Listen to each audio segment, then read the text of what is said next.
নমস্কার, আশা করি আপনারা সকলে ভালো আছেন। আজকে ডিফারেনশিয়াল ইকুয়েশনের উপর আরেকটি প্রবলেম নিয়ে এসেছি। এই প্রবলেমটা আমরা আলোচনা করব। এখানে বলা আছে যেসব অধিবৃত্তের শীর্ষ মূলবিন্দুতে এবং অক্ষ ধনাত্মক y অক্ষ বরাবর তাদের অবকল সমীকরণ গঠন করার কথা বলা হয়েছে। চারটা অপশন দেওয়া আছে, প্রথম তিনটা যদি না হয় তাহলে আমরা ডি নম্বর অপশনটা সিলেক্ট করব। অ্যান্সার শুরু করার আগে বলে দিই যে ডিফারেনশিয়াল ইকুয়েশনের উপর কিন্তু আমি কাজ করে চলেছি। উপরে প্লেলিস্টের লিঙ্ক দেওয়া হলো, এই লিঙ্কের থেকে কিন্তু আপনারা ডিফারেনশিয়াল ইকুয়েশনের উপর যত এখনো অবধি প্রবলেম আমি আপলোড করেছি তাদের অ্যাক্সেস পেয়ে যাবেন। তো যখন আপনারা প্রবলেমগুলো প্র্যাকটিস করবেন তখন আপনারা কি করবেন যে প্রথমত প্রবলেমটা দেখা মাত্রই ভিডিওটা পজ করে দিন এবং প্রবলেমটা নিজে চেষ্টা করুন সলভ করার 5 থেকে 10 মিনিট। যদি তার মধ্যে হয়ে যায় তাহলে তো ভালো, পরে ভিডিওতে চলে যান।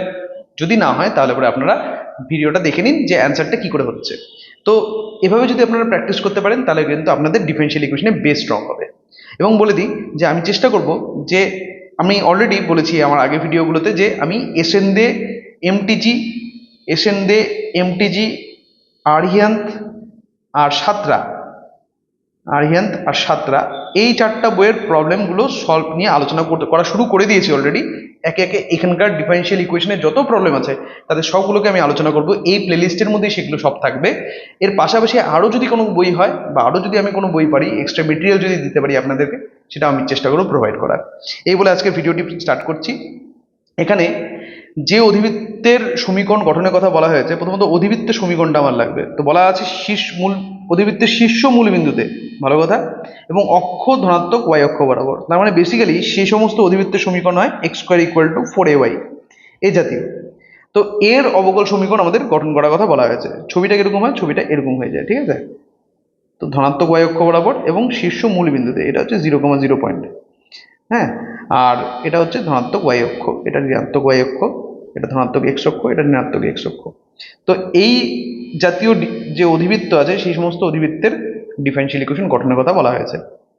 এখন এটা কনস্ট্রাক্ট করব আমরা। তো এখানে দেখতে পাচ্ছি একটাই আরবিটারি কনস্ট্যান্ট আসছে, মানে একবারই ডিফারেন্সিয়েশন করতে হবে। তো আমরা একটা কাজ করি, যদি এই আরবিটারি কনস্ট্যান্টকে ফ্রি করতে পারি সেটা করি। তাহলে আমি x² / y করছি, এটা = 4a হয়ে যাচ্ছে। এখন আমরা যদি ডিফারেন্সিয়েশন করি, রাইট হ্যান্ড সাইডে শুধু আরবিটারি কনস্ট্যান্ট আছে, ওটা 0 হয়ে যাবে। তো নিচে y এর ডেরিভেটিভ y², উপরে y ইন্টু x² এর derivative 2x minus x² fix থাকলো, y এর ডেরিভেটিভ y1, এটা = 0। তার মানে বেসিক্যালি আমি উপরেরটা = 0 লিখতে পারি। তাহলে 2xy মাইনাস x² y1, এটা = 0। আমি বোথ সাইডকে x দিয়ে ডিভাইড করে দিতে পারি। তাহলে x দিয়ে ডিভাইড করলে 2y মাইনাস xy1, এটা = 0। দেয়ারফর যেটা আসছে সেটা হচ্ছে xy1, এটা = 2y। এটা হচ্ছে আমাদের রিকোয়ার্ড ডিফারেনশিয়াল ইকুয়েশন। তো xy1 বা xy' = 2y, তার মানে বি নম্বর অপশনটা সিলেক্ট হচ্ছে। এভাবে এই ডিফারেনশিয়াল ইকুয়েশনটি সলভ হয়ে গেল। তো আমরা ডিফারেনশিয়াল ইকুয়েশনের প্রবলেম প্র্যাকটিস করে চলেছি। নেক্সট ভিডিওতে যে প্রবলেমটা নিয়ে আলোচনা করব সেটা হচ্ছে এটা। এই সমীকরণটার থেকে অবকল সমীকরণ গঠন করতে হবে, চারটা অপশন দেওয়া আছে। তো ভিডিওটা শেষ করার আগে বলে দিই যে আমি কিন্তু ট্রিগোনোমেট্রির উপরও সমানভাবে কাজ করে চলেছি। আপনারা কেউ যদি ট্রিগোনোমেট্রির জন্য প্রিপারেশন নিতে চান, WB, JEE মেন্স এই জাতীয় পরীক্ষার জন্য প্রিপারেশন যদি নিতে চান, ওপরে লিঙ্ক প্রোভাইড করা হলো।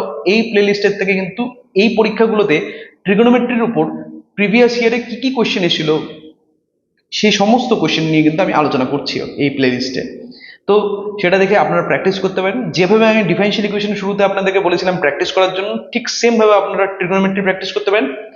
প্র্যাকটিস যত বেশি করবেন তত বেশি কিন্তু আপনাদের বেস স্ট্রং হবে। এবং এই ট্রিগোনোমেট্রির উপর প্রবলেমগুলো সলভ করার থেকে আপনাদের একটা আইডিয়াও হয়ে যাবে যে প্রিভিয়াস ইয়ারে কোন স্ট্যান্ডার্ডের কোয়েশ্চেন আসছে, কি জাতীয় কোয়েশ্চেন আসছে ট্রিগোনোমেট্রির থেকে। এই বলে আজকে ভিডিওটি শেষ করছি। নেক্সট ভিডিওতে আপনাদের সাথে সকলের সাথে দেখা হবে। আপনারা ভালো থাকুন, সুস্থ থাকুন। Thank you.